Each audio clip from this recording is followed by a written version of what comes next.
Right,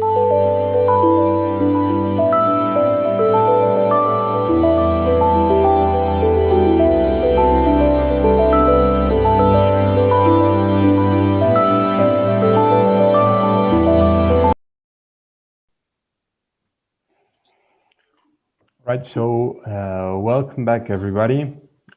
Today we're doing a special episode of our Navarra Confidencial interviews, and we're having Eric Robert Morse here, who is the editor-in-chief of the Libertarian Catholic, and who's pretty much a modern-day Renaissance man, because he's a writer, a painter, a web designer, an economist, an historian, and so on and so forth. My name is Hugo Stornayola Silva. I'm your host and the international correspondent for Navarra Confidencial. So welcome, everyone. Our first question usually is for our guests to introduce themselves. So please, Eric, go ahead. Awesome. Well, first of all, thank you for having me on. Any chance I get to talk to you, I'll jump at that. And hopefully I don't disappoint too much after that intro. So just a little bit about myself. So I'm an entrepreneur and writer of several books. As I develop my work, I find that I've discovered that you write what interests you, and I've got a broad swath of interests. So it ends up being just a lot of different books. In general, I think I write books that are solutions to problems, and I'm looking out there for answers to my questions, and they're not out there, so I end up putting something together, and that's pretty much where I have come up with most of my books. And I think if there's a theme that kind of expands throughout it all, it would be basically what it means to be a human.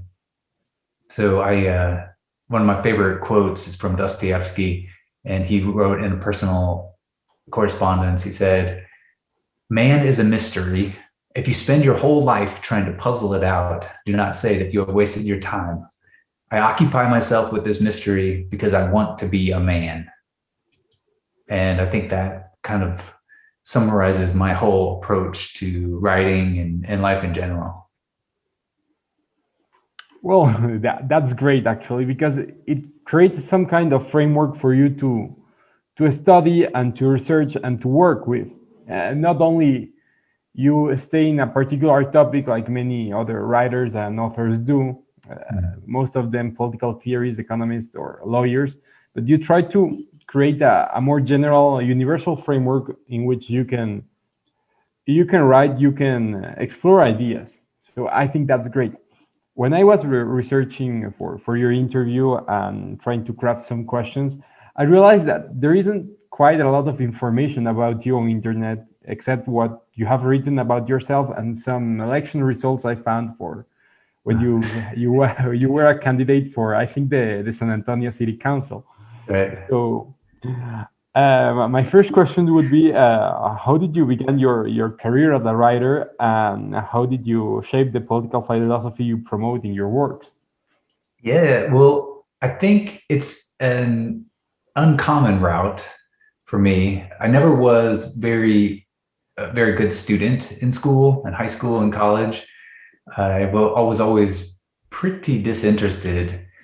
And it wasn't that I was against the idea of scholarship or any kind of books or anything like that. In fact, I was interested in it, but it's just that the modern education system has become something of a burlesque, and it's the frame of the postmodernists, and that's very anti-intellectual and anti-scholastic, and that's what we were getting fed throughout school. And I think I sensed that, and my reaction was to reject it. And so I think I went through school without trying to study at all or read a book at all. And then sometime after college, I'm talking to my mom and talking about all the problems in the world, and she says, "You should write a book." And so I did. And it's funny to think, because it might be said that I wrote a book before I ever read one. And it's not a good book. This first book that I had, it's not a good book at all. It's a meandering screed, basically about all the sociological problems in the turn of the century. But it did two things. One, I think it is a fair assessment of the basically the turn of the century and kind of like a big picture sociological view of our times at the turn of the century. And the second thing it did was it got me hooked on writing, and so I never turned back.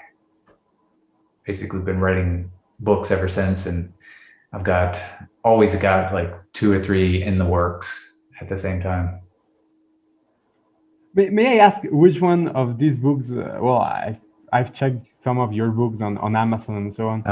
May I ask which one of these books was your first book, the one you're talking about? Yeah, so the first one is called Amazement, and so it's more or less a sociological sketch of that time period, early 21st century. Yeah, I will check it out because I've been reading some of your books, especially Juggernaut, which is the first one I actually found. And I became very interested because you try to create some kind of political philosophy that is framed within what one would call a conservative or libertarian or something in the right, but something that truly represents and respects the individual dignity of the human person. Yeah. So I've been trying to read more, and yeah, that's it. You've written a lot of books, and I think that's half a dozen or maybe a dozen. I haven't read your novels because I'm not really a novel reader. I don't really like Same novels. Here. I may try, but yeah, some of the topics you've worked in your books are a study of liberalism and conservatism, theory of statesmanship, an outline of the effects of postmodernity and the sexual revolution, a commentary on the Trump years, which I think is one of your recently published books, and the consequences that would have for America. I think that is Roaring at the Sears, and it's about the tribalism in America. Mm. So yeah, tearing at the seams. So I will ask you some questions about each of your books because I think it's a very big workload you're done, and it's very diverse. So you can actually talk and write about a lot of topics, and not many people can do that. So I will begin asking you some questions about each of your books. Yeah, I was talking about theory and the seams, so I would like to ask you, how can you describe the current process of polarization and political tribalism in the United States, and how do you think you in the US have come to this point? Yeah, it's a great question. I think very relevant on a number of ways. So that book, Tearing at the Seams, is a collection of essays that I published during the Trump years, and so I just collect them into the essays and published them just after the election here in 2020. And it's unique among my works because it states the problem, but it doesn't really delve into the source of the problem or the cause, and it really doesn't offer a full-fledged solution, whereas most of my books try to do both of those as well. But to kind of summarize the condition that we're in, I use an interesting tidbit that Matthew Barzun found in his work. He's a former ambassador to the UK, and he polled Americans as to what, basically find out what their status is in life and what they like and what they dislike about the United States. And he said that almost invariably what they like is diversity. What they like about the United States is diversity. And what they dislike is divisiveness. And well, it's fascinating because it's the same root, right? It's basically the same concept, but it's a completely different outcome. One is agreeable, one people favor, and then one is disagreeable. And I guess the real question is why? Why is that? And I think it's the real question of our age. We've come to this point in the history of America and the world, really. And I think there are two camps out there. One is that there's those who basically blame the liberal order, and they say that this is kind of like the natural outcome of the free market and capitalism, and all this splintering and chaos is a result of that. And I think what's really fascinating about that is that I think you've got a group of people on the left. Obviously, the leftists are really big on that is the cause of the problems. Free market, capitalism, everything. We need socialism to fix that. But I think on the right, you also see a growing contingent of people who are kind of blaming the liberal order as the source, and you find people like Patrick Deneen and Sohrab Ahmari as I guess the most prominent figures in that side. But then I think the other camp would be those who say that no, it's not the liberal order that's causing this. Actually, the liberal order is the solution to it, and what we see is a result of liberalism being overcome or taken down by the leftists and those who would put an end to the liberal order.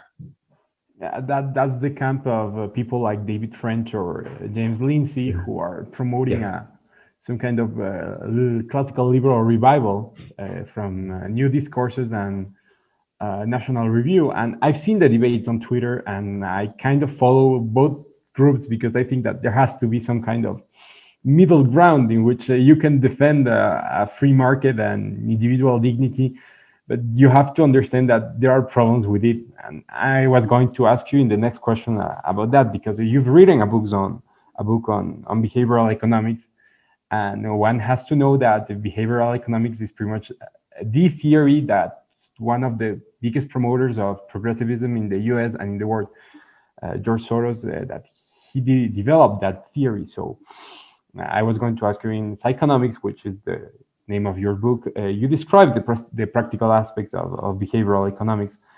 And my question was, do you think that this could be at fault for the current state of American society, well, Western society, and the rise of consumerism? That's really fascinating, because I didn't know that about George Soros funding it or sponsoring it in any way. And I think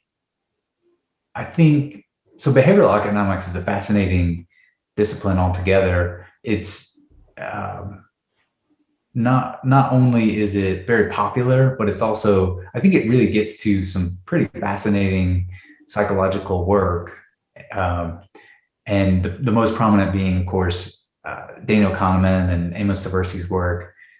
But then you have popularizers out there that, like Daniel Ariely and these guys who just put out some really fascinating books. And I enjoy those books. I definitely enjoy those books and have gotten a lot from them. But I think underlying all of that, I found that the behavioral economic, the premises of the study and the outcomes are really disagreeable and kind of undermine the whole concept of liberal order, as you alluded to. And so this book, Psychonomics, that I went into, basically it's a critique of behavioral economics, and then an overall theory as to, what is the scientific method and how can we get back to a more scientific approach to psychology, for one, and then just any kind of economics as well, and other social sciences as well. Well, Since you already talked about your study of economics, there's another book in which you truly create a theory of political economy, which is Juggernaut, which I've been reading. And well, I've been reading the first version because I haven't checked the second one for any differences. But Yes. in the first version, you had this tagline called "Why the system crushes the only people who can save it," and you proceed to analyze. Well, the framework for your analysis is the 2008 Great Recession. Mhm. And I would like to ask you if you have seen some kind of differences between what you wrote back then and the current crisis with the coronavirus pandemic and with the lockdowns and the global economy is trying to rise again after a year and a half of being closed. Yeah. So it's pretty fascinating. Like 10 years later, I was thinking about putting out I guess a 10-year anniversary book for the Juggernaut. And but just looking back, yeah, I would say nothing's really changed. I mean, I've revisited the whole thesis, and surprisingly, strikingly, it's pretty much more of the same.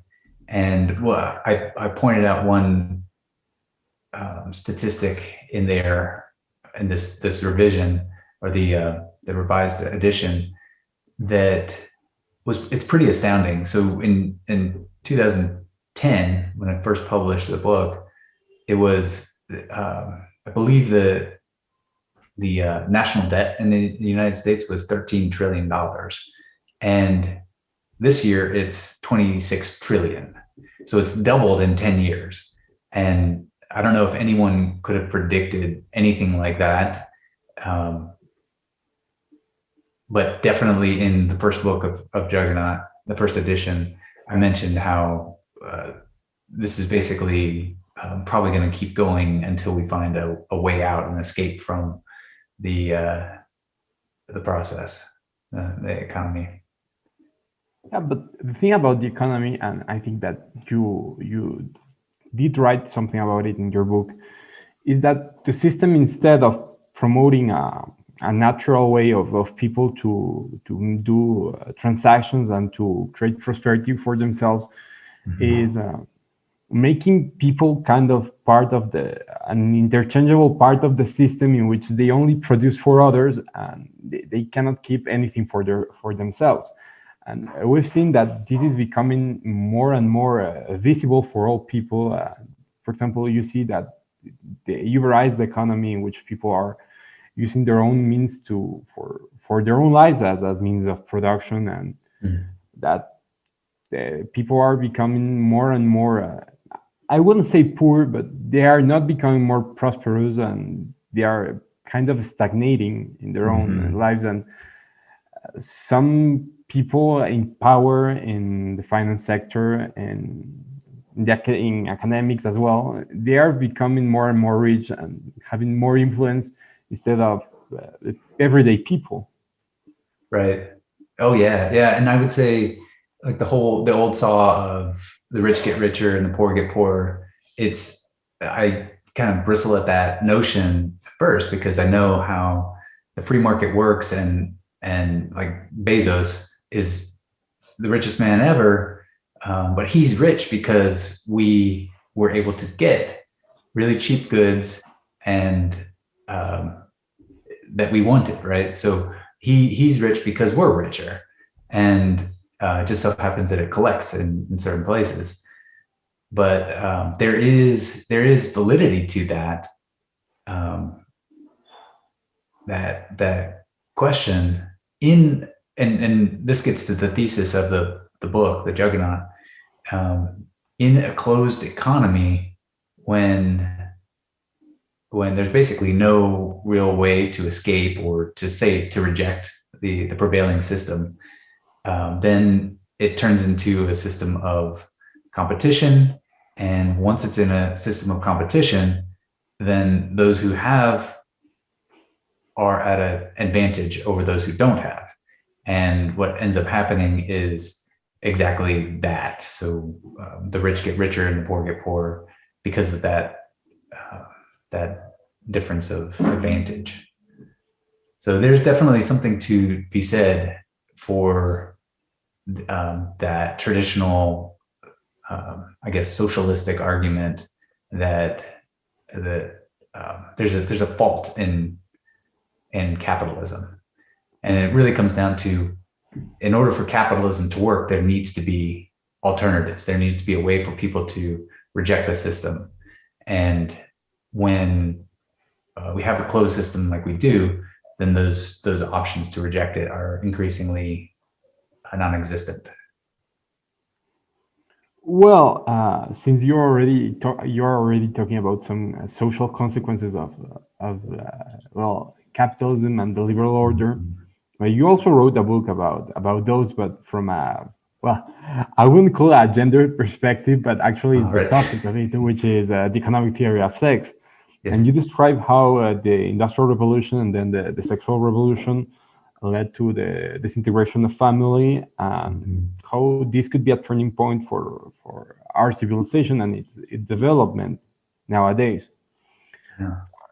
Well, the thing is that, do you think is if the current state of this issue, what do you think that the current state of this issue is, and what do you think that progressives and conservatives have faced in respect to it? Yeah, so that's a really good point. I mean, I think one of the greatest negative consequences of the Industrial Revolution has been kind of an atomizing of the family, and the result of that has been a sequence of basically disintegrations of the family.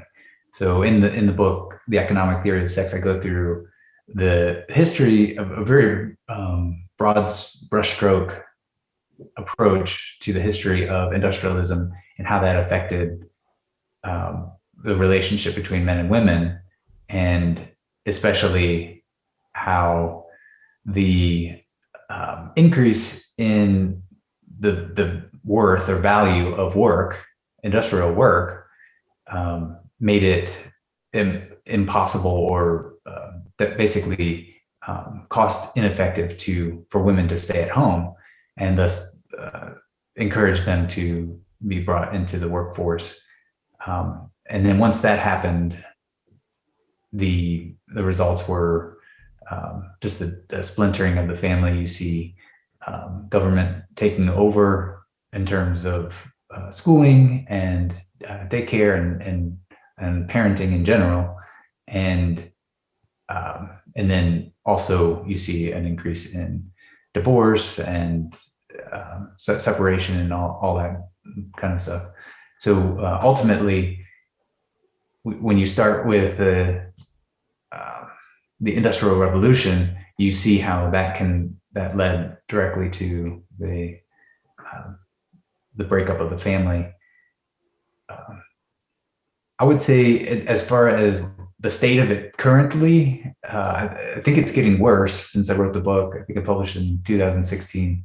It's definitely getting worse on a broad scale, but there are definitely bright points. I think people understand that it's a disaster looming, and there are many traditionalists out there who are trying to reinstate traditional family roles, and it's not the most economical sometimes. Obviously, when you have only one wage earner, and sometimes it's, if you go in even more traditional, it's not even in the competitive markets. But yeah, one wage earner and a large family isn't really an economical approach. But I think what traditionalists have found is that the payoff is much more valuable than the cost of doing that, the economic cost of that.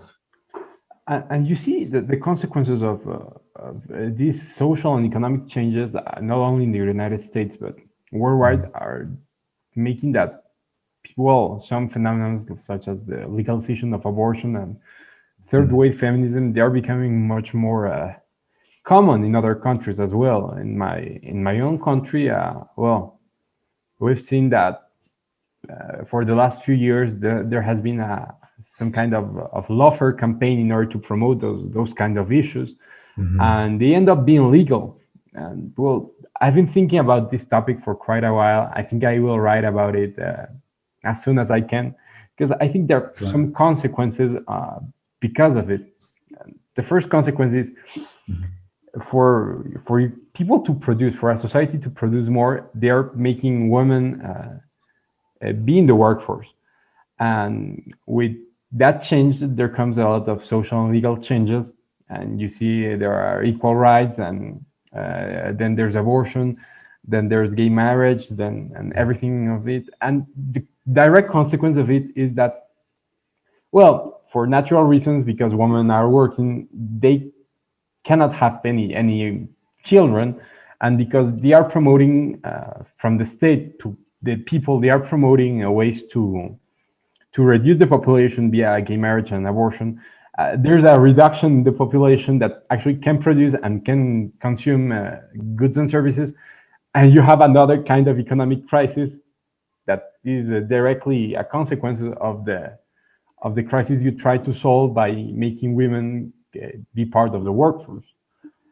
I don't know if that can actually happen in the United States, but I see that at least in developing countries and, well, in the global south, that may be a direct consequence in the coming years, because we're receiving all of that like very quickly and with a lot of strength, instead of what happened in the first world, in which it was a process in a number of years where people kind of have some time to adapt to those changes. Right.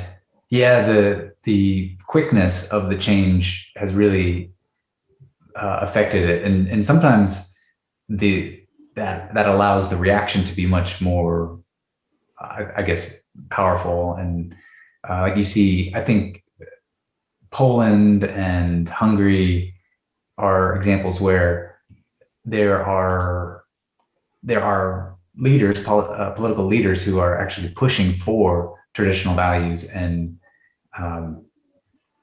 getting a lot of support for it. I mean, they get a lot of blowback as well, but at this point, it seems like, at least in those kind of situations, they are winning. They're ruling the day there. And I would say it's interesting because even in the more progressive countries, like say Scandinavia, where feminism is basically taken over, they see the problems as well. I mean, they see how not having children, reducing the population, like you say, is really going to cause a demographic catastrophe in the future if they don't figure out something. And not only that, but they are so they're encouraging men and women, families, to have children, and then they're making it, I guess by law, they're creating a situation where it's easier to raise children. And I think some Scandinavian countries have more than a year of maternity leave or paternity leave, and so things like that. It's just really phenomenal how they've almost gone so far down the feminist route that they've come back full circle to a more traditional family setup. Yeah, well, since you already talked about the Polish and the Hungarian case, Yeah, I think that I can use that as a follow-up for my next questions, because in one of your books, well, actually one of your earliest works, which is Justice as Equality, you do this kind of contrast between conservatism and liberalism. And well, you adopt a fairly conservative worldview, but you still keep your likings for the free market because of your training as an economist. And actually, that's pretty much the way that certain populist leaders in Europe, such as Duda in Poland or Orban in Hungary, they are adopting. They are calling their own political ideology, so to speak, some kind of illiberal democracy or illiberal free market system in which you actually promote market reforms, but you don't promote the atomistic worldview of European and American liberalism. Mm-hmm. So my question here would be, how did you come with your own perspective in your work in justice as equality, in which you compare these two philosophies? Yeah, well, I think it's interesting. I think they have to go hand in hand. I mean, if you have a free system, liberal system like the United States, you need to have people who are responsible, right? And religion and tradition, these are the things that go hand in hand with responsibility. So it seems like it's really a no-brainer. And I think the history of the United States, people nowadays will say, "Oh yeah, it was just a bunch of people who were trying to get away from religion," and they say that it's the founders wanted to take down Christianity. And I think there's an argument for at least some of them who might have thought that, but it's almost it's an anachronism to some degree, because the founders lived at a time in the 1700s when Christianity, it wasn't a question as to whether Christianity would be there, right? They didn't think, oh, are we going to have an atheistic state? They weren't pushing for that. And the goal is to just make sure that whatever authority is in power doesn't arbitrarily impose their will on the people, their idea of tradition or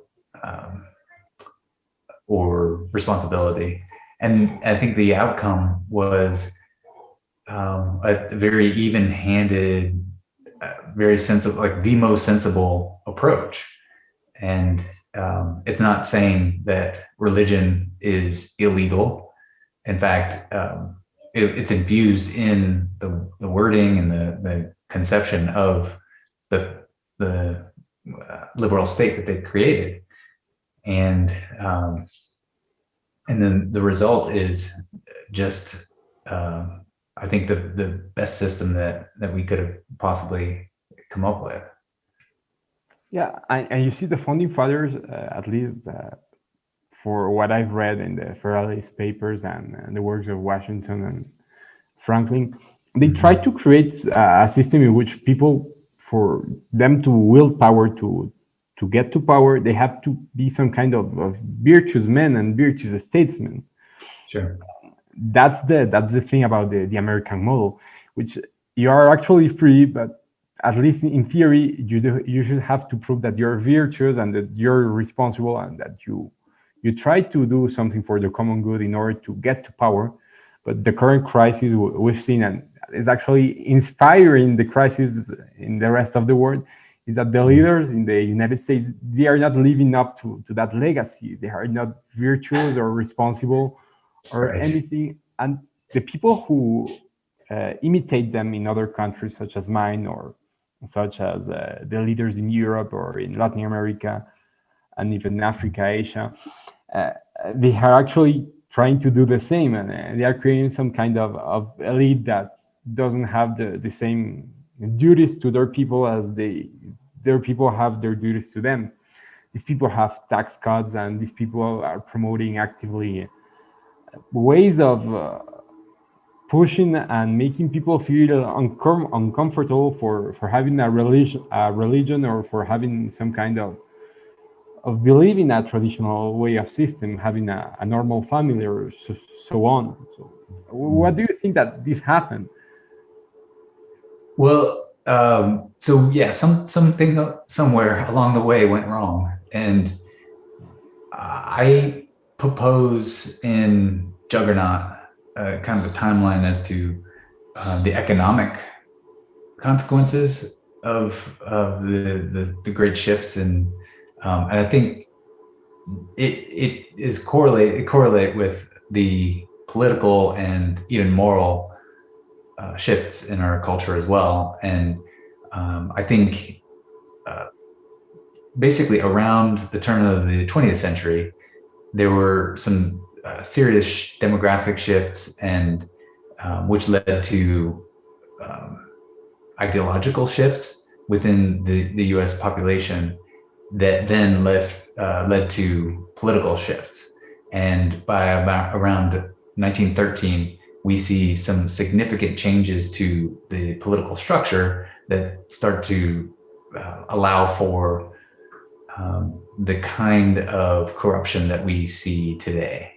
And I guess, notwithstanding the character of the politicians, I mean, I don't know if we've had just morally corrupt politicians all of the 20th century, but I mean, you look at the kind of people who get into power, especially in Congress and in the Senate. I would say the vast majority of them are just amoral, or if not completely immoral, and the idea is, well, we voted them in there. Theoretically, we voted them in there, but somewhere along the way, the checks and balances aren't clicking, and I think in the end, it comes down to major political changes that happened around 1913. So, and we can get into that, but the book does a much better job of explaining what happened there. Well, in another of your books, you try to explain, and you've talked about this because you talk about the human nature and the essence of a person in some of the last questions. So one of your books is called Blood is Justice, and I think it's an essay. I haven't read it yet, but I think it's an essay in which you discuss some aspects of human nature from a Platonic perspective, and about the philosophical concept of love. Well, since we're talking about the moral character of leaders, you can explain a little bit how you can relate that this ideal philosophical concept of love can shape human nature for a moral character, for virtue, for leadership. Yeah. Well, it's interesting that essay. It is a pretty short pamphlet of a book, an essay, and I wrote it. It's early in my writing career. I would say there's probably so I've got 10 books, and I'd say 6 of them are good. Well, this is one of those that I might not recommend, but it's an interesting exercise, I think, and it's based on this notion that love, as I saw it then, and as I think society sees it, is largely mischaracterized and misunderstood, and it's almost like people at the time, or I guess in general nowadays too, it's not much different than it was then. It's almost like love is an expectation or something that everyone's deserved, that kind of thing. But I try to take a more objective view of it and show how it's not necessarily granted. It's something that happens when things meet and things are ordered, and So it's a very philosophical approach, very Platonic, as you mentioned, and in general, very impractical, I would say, because there's really not much, I would say, that we can take from it and apply to. I wish we could say, oh yeah, every politician read this and try to come up with a solution there, but probably not the best thing, but it's an interesting exercise nonetheless. Well, since I'm getting to the end of the question list, Yeah. So you're the editor-in-chief of the Libertarian Catholic, which is an online publication. And well, I've published some of my essays there. Thank you very much. My producer in here, Angel Garcia Carmona, has also published for the Libertarian Catholic. This is kind of a particular outlet because you're trying to combine some things that people tend to describe as contrasting, that they are very different and antagonic, both libertarianism and Catholicism. And so my question here would be, what inspired you to create this website and to promote it for people to write in there and to create a perspective that combines both a libertarian and a Catholic approach? Yeah, G.K. Chesterton once said, "I never discuss anything except for politics and religion. There is nothing else to discuss," right? So, and that's anathema these days, especially when you talk about like social media, but people just have no ability to engage in good conversations about divisive issues. And so my brother is the founder of the site, and he had the idea of basically saying, well, this is a place where we can talk about politics and religion and get away with it, and hopefully have some civil debate in the process. And you're right. So there's something of a contradiction. It's a fascinating, Libertarian Catholic in general is a fascinating concept because it does appear to be two things that are opposed to each other, right? You've got tradition on one hand and you've got freedom on the other. But I think it comes back to this concept that we've been talking about, freedom and responsibility, and how they kind of have to go together. If you're going to have a libertarian order or a liberal order, it has to be combined with the responsibility and the tradition and the substance of the Catholic tradition, or more broadly speaking, the Christian and at the very least a religious foundation. So, and I think the basis for that is that's the basis for the whole site, and it's been pretty fascinating because there are people who see that and then they just have like their brain freezes up and then like, this is impossible, and then they leave a 1-star review and then storm off and go do something else. And it's interesting because you've got plenty of traditional Catholics who see that and are appalled, and then you have plenty of libertarians who see this and say, don't force your religion on me. And so there's a good mix of critics of the site, and but it's really a place where you do see a lot of fantastic discussion, and my brother's done an amazing job just curating and creating content that not only does it challenge and really create good discussion throughout, but I think it also gets to the heart of the matter and gets to the truth, which is the ultimate goal. Well, I think at the beginning of the interview, I asked you about some other things that you have done. You had kind of a political career, and you're also a painter and a web designer. So I will ask you some personal questions about each of these aspects. First, I think you tried to run for the San Antonio City Council. I think. Yeah, you So did. You I would correct like us. you to explain how that went. Oh, it went terribly. I lost badly, but I learned a lot. And yeah, I've always been interested in the political system and trying to make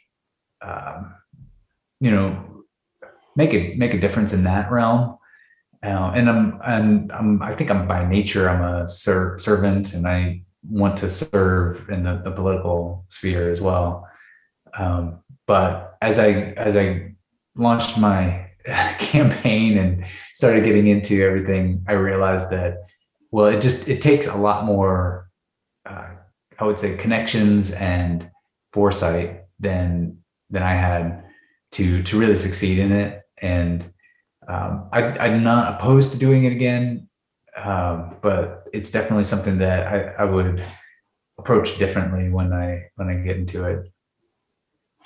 Did you run for which party as a Republican, I guess? Oh, well, they actually don't have affiliations on the city that I ran in. So it was not a nominational, but I think if I would have run, I would probably have said Libertarian, just to shake things up. Most people, are going to be one or the other, and and I think the candidate that won would have been a Republican, but yeah, in general, there were no affiliations. Oh, that's interesting. Well, another question is that you're also a painter. So Yes. I don't know too much about art, but if you can tell us a little bit about it, that would be great as well. Yeah, well, painting is something that I have done probably all my life. My mom got us started on it early, and I would say well, one, it's an art that I think is a really powerful way to access the truth and beauty and goodness. And I would say, so my style of painting is more traditional, and might be called romantic or maybe slightly impressionist. But that, interestingly enough, is not very. It's just not the way to go in terms of like going for a career in painting. So I didn't get very far, but it's kind of also being a traditional painter. It's kind of a way to it's a way to be countercultural these days. So I remember talking with a modernist painter who had a very successful show, and he was giving me advice, and he said, yeah, don't paint modern, or I'm sorry, don't paint traditional style. Don't paint figures. Don't paint anything that's recognizable, basically, if you want to have a career in the art world. And well, in as much as I am a painter, it's basically to counter that trend and to kind of get back to the figurative and the realistic painting. Well, and this is a very strong contrast with some other of your occupations and your talents, because you're also a web designer as well as as a writer and a painter and an economist and an historian.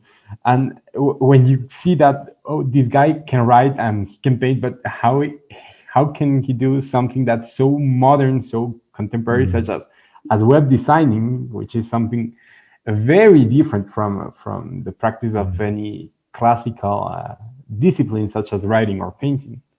Yeah. Well, I knew I was in trouble when I was painting at one point, and I made a mistake, and I subconsciously I reached for the Control Z to undo the mistake, and I was like, whoa, that I'm in a different world now. But yeah, I would say it's design and web programming are very modern, but they're almost like the modern extension of painting. And you can have good design, good traditional work, even in this modern framework, I guess. Well, see, another thing that you talked, and I think that with this question I could conclude the interview, is that you're always trying to have something to work on your writing. You told me that you have like 2 or 3 books on the works. Right. So, are you able to disclose any details of those books right now, or we should wait? Well, I'd love to talk about it. Maybe that'll give me some motivation to continue and finish them. So one of the works I'm working on is based on kind of what we were talking about with tearing at the seams, but it's more like a grand view of the cause of our tribalism and identity crisis, basically. So that's one in the works, and I delve into the history of the postmodern movement, cultural Marxism, all that fun stuff, as well as esteem psychology and those issues. And then another book I'm working on is fascinated by problem solving and just method. And so I'm working on a book that's about frameworks and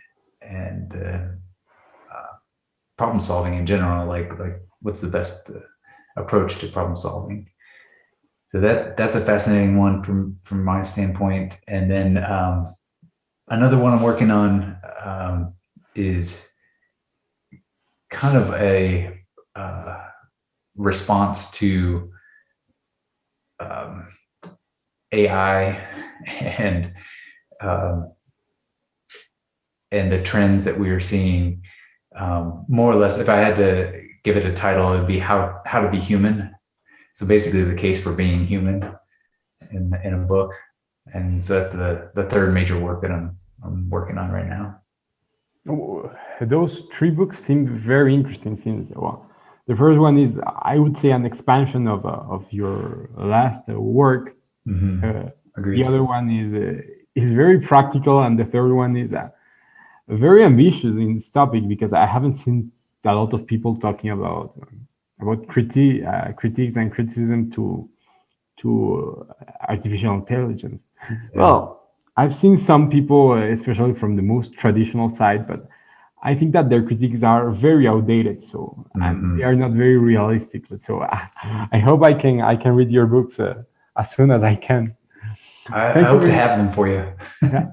Thank you very much, Eric. And well, this has been great. It's been an hour or so of talk. So thank you very much on behalf of Angel as well. Thank you, because he's our producer in here, and he's behind the scenes most of the time. He helps us a lot. And well, thank you for running the Libertarian Catholic page as well, in which we contribute regularly. And I think it's a great space for all people who doesn't truly feel like they belong to one side of the other, kinds of where are you in the right.